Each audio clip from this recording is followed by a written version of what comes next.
Glória a Deus. Louvado e santo seja o nome santo do Senhor. Amém. Eu quero trazer um texto aqui para meditação das nossas vidas, para que o nome do Senhor venha a ser glorificado. E, na verdade, eu quero trazer dois textos dentro de um, a qual o Senhor me deu aqui para a glória de Deus, a revelação pelo Espírito Santo desta palavra. A Bíblia vai nos dizer em João capítulo 5 sobre um paralítico no tanque de Betesda.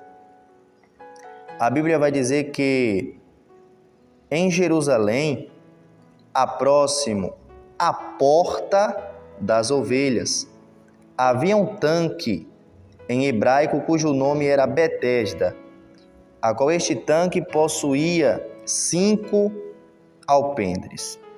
Vamos lá. Próximo à porta das ovelhas. Dizem que a porta das ovelhas é o local, a localidade onde as ovelhas passavam por baixo para ser sacrificada durante a Páscoa. Ou seja, a ovelha está sendo introduzida para o matadouro, lugar de morte, lugar de dor, lugar de sofrimento, para ser imolada, para ser sacrificada, para ter o término da sua vida. E a Bíblia vai dizer que havia um tanque chamado em hebraico Betesda, a qual tem 5 alpendres, ou seja, 5 entradas, 5 caminhos. São 5 caminhos que os conduz a um tanque, correto? Falamos de ovelha, né? Porta da ovelha, onde a ovelha passava para ser imolada, para ser morta, para ir para um lugar de matadouro. E também falamos agora de um lugar por nome Tanque de Betesda, a qual tem 5 alpendres, 5 caminhos. Esses 5 caminhos os leva ao Tanque de Betesda. Ou seja, aqui a ovelha passando por caminhos que os leva para o matadouro, que os leva ao fim de vida, que os leva ao término, ao extermínio das suas vidas. E nós falamos também de 5 caminhos, que são 5 alpendres que os levam a um tanque por nome Betesda. Ou seja, há caminhos que para o homem, no plural, caminhos. Há caminhos que para o homem parece ser direito, mas o seu fim são fim de morte. Como aqui pareceu direito às ovelhas, mas só que essas ovelhas estão sendo introduzidas a um caminho, ou melhor dizendo, há caminhos que os levam à morte. Falamos de ovelha, de matadouro, agora falamos de 5 caminhos, ou seja, a ovelha passando por 5 caminhos que os leva à morte, que os leva ao matadouro, correto?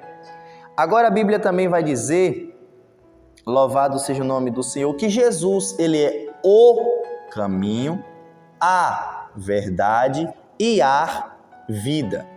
Enquanto existem ovelhas que estão sendo levadas por 5 caminhos, que é 5 alpendres, os caminhos das ovelhas, os caminhos que levam ali ao tanque de Betesda, que está sendo levada por vários caminhos, sendo introduzida por caminhos diversos. Mas a Bíblia diz que há caminhos, plural, que para o homem parece ser direito, para o homem parece ser aprazível, para o homem parece ser agradável. Mas o fim destes caminhos são caminho de morte. Enquanto Jesus está dizendo, eu sou o caminho, singular, a verdade, singular, e a vida.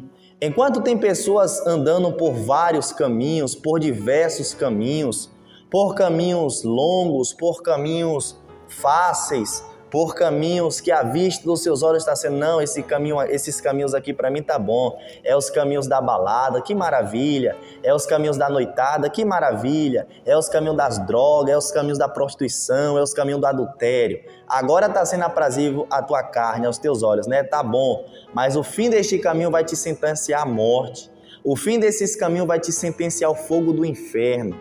Mas Jesus está dizendo, eu sou o caminho, o único que você vai encontrar a paz, o único que você vai encontrar felicidade, o único que você vai encontrar alegria, o único que você vai encontrar gozo, o único que você vai ser bem-sucedido. Então não perca tempo andando por diversos caminhos, por outros caminhos, mas agora aplique o teu tempo a andar no caminho que é Jesus.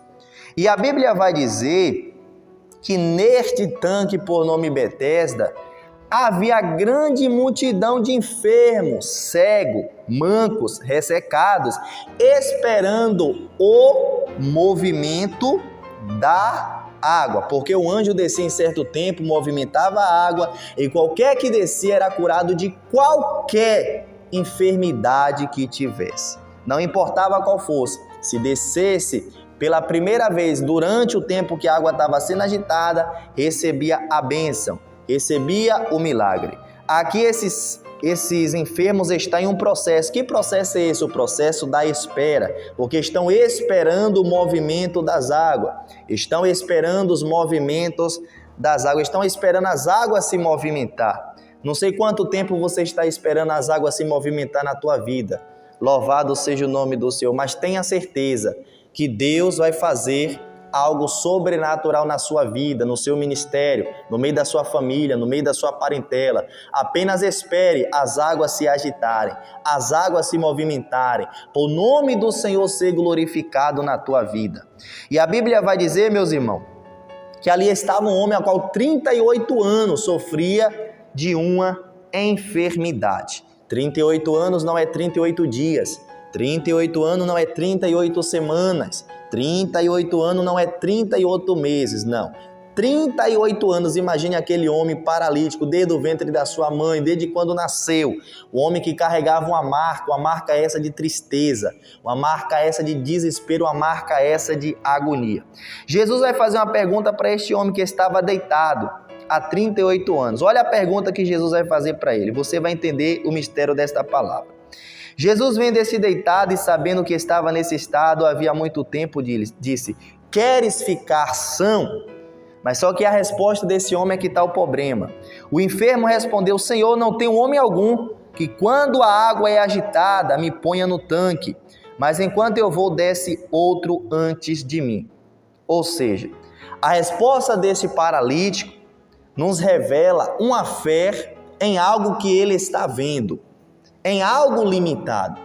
E a Bíblia diz que a fé são as firmes coisas das coisas que não se vê. A fé são os firmes fundamentos das coisas que não vê. Se eu e você vê, se eu e você está contemplando, então não é fé. Pode ser qualquer outra coisa menos fé. Se eu e você está vendo.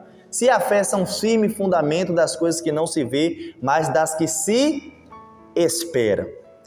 Você lembra que no início desta mensagem eu falei que eu ia trazer 2 textos dentro de um? Aqui é que está.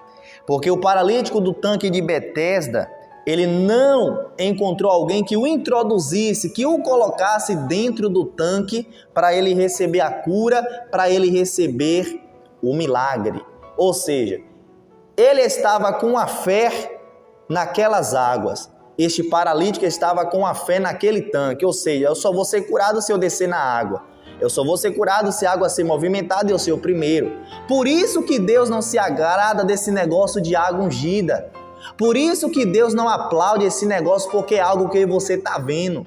É algo que eu e você está contemplando. É algo que os nossos olhos estão visíveis. Deus não opera desta maneira.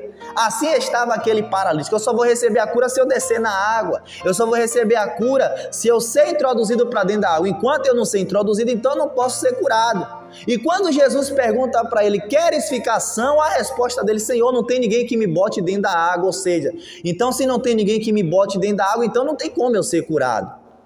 Louvado seja o nome santo do Senhor. Mas só que eu quero trazer outro texto. O texto de Marcos capítulo 2, onde a Bíblia nos revela um paralítico de Cafarnaum. E eu quero trazer esses dois textos para que nós possamos fazer uma análise. para chegarmos a uma conclusão pelo Espírito Santo de Deus. O paralítico de Betesda não encontrou ninguém que o introduzisse, que o colocasse dentro de um tanque.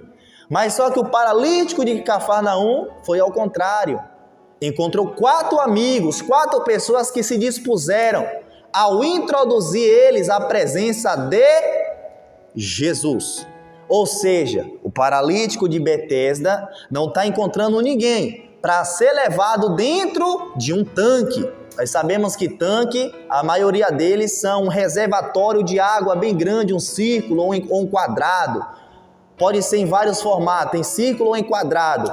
E na maioria desses tanques, as águas são paradas. Mas só, meus irmãos, que pelo lado espiritual, o paralítico de Cafarnaum, ele não está sendo introduzido para um tanque, ele está sendo introduzido para uma fonte. Eu já quero abrir um parêntese nesta palavra e perguntar para você que está ouvindo esta mensagem: a quem você está sendo levado? Ao tanque, como aquele paralítico de Betesda queria ser introduzido ao tanque? Ou você está sendo introduzido, levado à fonte? Você sabe que a fonte ela não para de jorrar água. Você sabe que a fonte ela não para. Louvado seja Deus, quando começa a dar água, quando começa as águas da fonte jorrar. Lembra que Jesus falou para a mulher samaritana: você está bebendo desta água do poço de Jacó. Qualquer que bebe desta água da terra sente sede, mas aquele que beber da água que eu vos der, vai nascer nele, vai nascer nela, uma fonte que salta para a eternidade. Você que está ouvindo essa palavra, você está indo até a quem? Até o tanque? Até águas paradas? Até águas que os teus olhos estão vendo? Ou você está indo até a fonte de água viva que não para de jorrar água? E quanto mais você toma desta água, mais você sente sede. Quanto mais você bebe desta água, mais vontade de largar o pecado você tem. Quanto mais você toma desta água, mais vontade do adultério você tem de largar. Você tem vontade de largar do WhatsApp. Você tem vontade de largar o Facebook. Você tem vontade de largar a televisão, você tem vontade de largar o pecado, porque a partir do momento que você vai até a fonte, ela também é introduzida em você. Louvado seja Deus. Irmãos, e ambos os textos têm uma característica iguais. Louvado seja o nome do Senhor. A Bíblia vai dizer aqui que Jesus olha para aquele paralítico de Betesda e diz: levanta, toma teu leito e anda. Jesus poderia falar apenas levanta e anda, mas observa que Jesus fala aqui, levanta, toma o teu leito e anda. Por que Jesus mandou aquele paralítico de Betesda levar o seu leito, carregar o seu leito, prosseguir com o seu leito? Ou seja, o leito que outrora aquele homem carregava como marca de dor, o leito que aquele homem carregava como cicatrizes da infelicidade, uma cicatriz que ele carregava de tristeza, uma cicatriz que ele carregava em si uma marca de amargura. Jesus agora, louvado seja Deus, manda aquele homem o carregar. Sabe por quê? Muitas das vezes Jesus te cura. Louvado seja Deus, Jesus te dá uma bênção, te dá uma vitória, faz um milagre na tua vida, mas permite marcas. É para você não se esquecer de quem foi que te curou. É para quando você olhar para esta cicatriz, para quando você olhar para essa situação, você venha lembrar: não, um dia eu estava aqui, um dia eu estava em cima desta cama, um dia eu estava em cima desse leito, um dia eu carregava esta marca, esse sofrimento, esta dor, mas alguém chegou, louvado seja Deus, com o meu milagre na mão. Hoje eu estou aqui porque alguém me curou. Hoje eu estou de pé porque alguém me levantou. Hoje eu estou alegre porque alguém tirou a tristeza que estava dentro de mim. Louvado seja Deus. Não foi diferente com aquele paralítico de Cafarnaum. Se nós observarmos, Jesus falou a mesma coisa para ele: levanta. Louvado seja Deus, porque primeiro Jesus falou para ele assim: perdoado te são os teus pecados.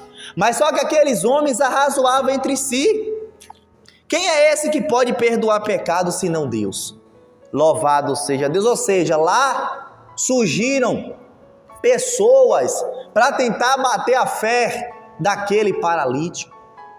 Lá surgiram pessoas para colocar aquele paralítico para baixo. Com o paralítico de Betesda não foi diferente. Louvado seja Deus, porque eles estavam interrogando: quem é que pode curar? Quem foi que te curou? Em pleno sábado. Por que tu está carregando o teu leito em sábado, em pleno sábado? Louvado e santo é o nome do Senhor. Houve interrogação para o paralítico de Betesda, houve interrogação para o paralítico de Cafarnaum. Você acha que não vai ter interrogação para mim e para você?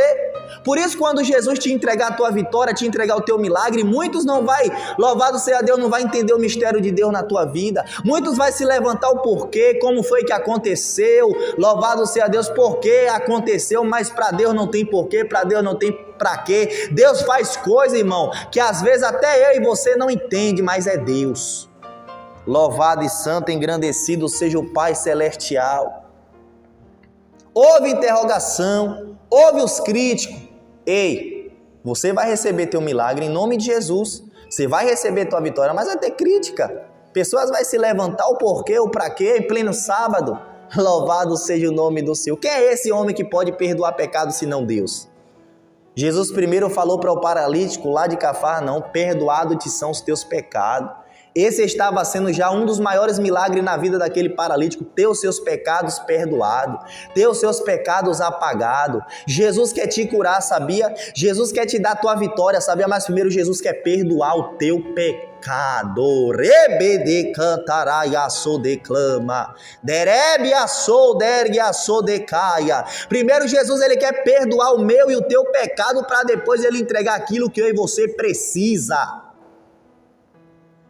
Louvado seja o nome santo do Senhor.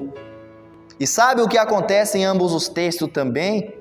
Agora sim, Jesus fala para o paralítico: louvado seja Deus de Betesda, levanta, toma teu leito e anda, prossiga. É para você não se esquecer de quem foi que te deu a tua vitória. É para você não esquecer de quem foi que te curou. É para quando chegar lá na frente você não se esquecer do que eu fiz lá atrás na tua vida.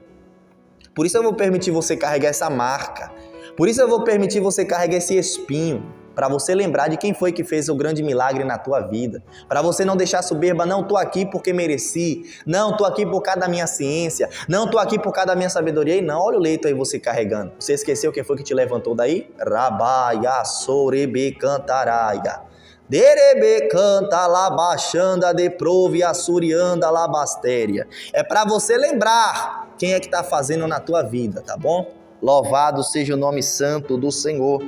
Outra coisa aqui, meus irmãos. Glória a Deus. O empecilho na vida deste paralítico, para ele receber o milagre, o paralítico de Betesda, né? Foi que não tinha ninguém para colocar ele perante aquelas águas. E o empecilho na vida daquele paralítico de Cafarnaum foi a multidão. Porque logo quando ele chegou, quem estava na porta, quem estava na janela? Uma multidão. Louvado seja o nome santo do Senhor. Mas aí aqueles amigos que tinham a fé viva, por isso aí você tem que andar com pessoas que têm a fé viva. E você tem que andar com pessoas acreditadas, não com pessoas descompreendidas e desacreditadas. Porque aquele paralítico de Cafarnaum agora foi introduzido por cima, pelo telhado, até a presença diante de Jesus.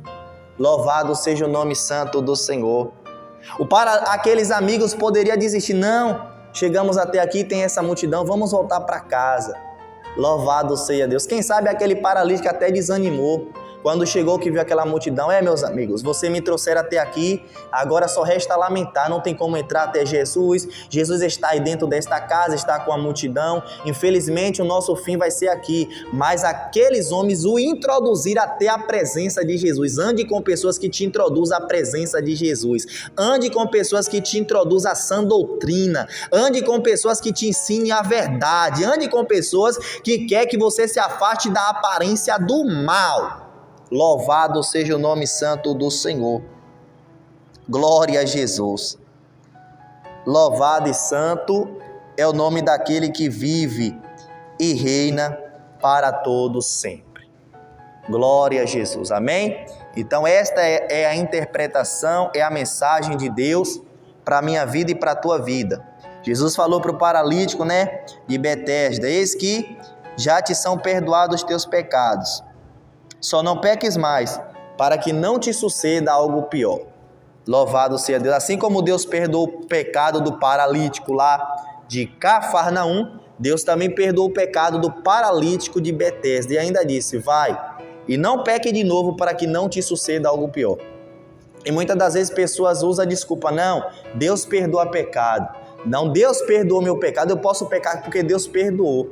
Certo que Deus perdoa e Deus perdoa, mas Deus falou para ele, não peque de novo, não repita, não cometa a mesma coisa para que não suceda algo pior. Ah, Deus perdoa meu pecado de bebida, perdoa, mas não bebe mais não, meu irmão. Deus perdoa meu pecado de cigarro, de fumar, perdoa sim, mas não fume mais não, para que não te suceda algo pior. Amém? Esta é a palavra, que Deus vos abençoe em nome de Jesus.